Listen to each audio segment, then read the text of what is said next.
America और Iran के बीच बमबारी रुक गई है, लेकिन बयानबाजी जारी है।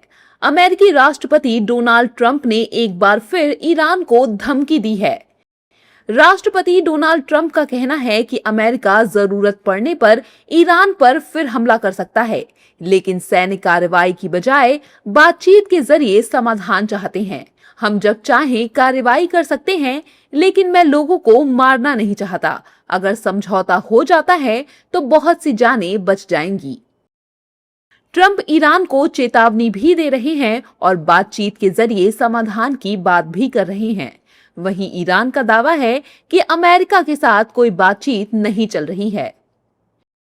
ईरान के विदेश मंत्रालय के प्रवक्ता इस्माइल बघई का कहना है कि फिलहाल अमेरिका के साथ कोई बातचीत नहीं चल रही है। अभी ना तो ईरान कोई डेलीगेशन अमेरिका भेजने की योजना बना रहा है और ना किसी अमेरिकी डेलीगेशन की मेजबानी करेगा। अगर ईरान के दावे में दम है तो सवाल यही है कि आखिर अमेरिका ईरान के साथ बातचीत कैसे कर रहा है। वहीं ईरान के राष्ट्रपति मसूद पजेश्कियान का कहना है कि ईरान अब दुश्मन को उसके किए गए वादे निभाने पर मजबूर करेगा। अब हमारी कोशिश होगी कि दूसरी तरफ भी उस समझौते का पूरी तरह पालन करे जिस पर उसने हस्ताक्षर किए हैं। वहीं ट्रंप अपनी आदत के अनुसार अपने बयानों और दावों से सनसनी फैलाने की पूरी कोशिश कर रहे हैं। अब ट्रंप ने दावा किया है कि अमेरिकी सेना द्वितीय विश्व युद्ध के बाद का सबसे बड़ा हमला करने के लिए तैयार थी, लेकिन आखिरी समय में कूटनीति को मौका देने का फैसला लिया। ट्रंप के बयान के मतलब को समझें तो अमेरिका ईरान की कमर तोड़ने वाला हमला करने वाला था, लेकिन कई पश्चिमी एशियाई देशों के अनुरोध पर उसने हमला करने का फैसला टाल दिया। वैसे इसके पीछे बड़ी वजह यह भी है कि ईरान जवाबी कार्रवाई के तौर पर 6 देशों पर अटैक की तैयारी कर रहा था। वैसे इस युद्ध में शब्दों के बारूद ज्यादा चल रहे हैं। वहीं दावा ये भी किया जा रहा है कि अमेरिका के पैट्रियट और थर्ड इंटरसेप्टर मिसाइलों का भंडार तेजी से कम हुआ है।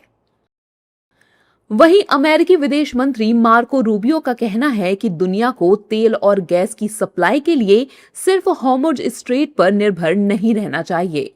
इसके लिए वैकल्पिक समुद्री मार्ग विकसित करने होंगे।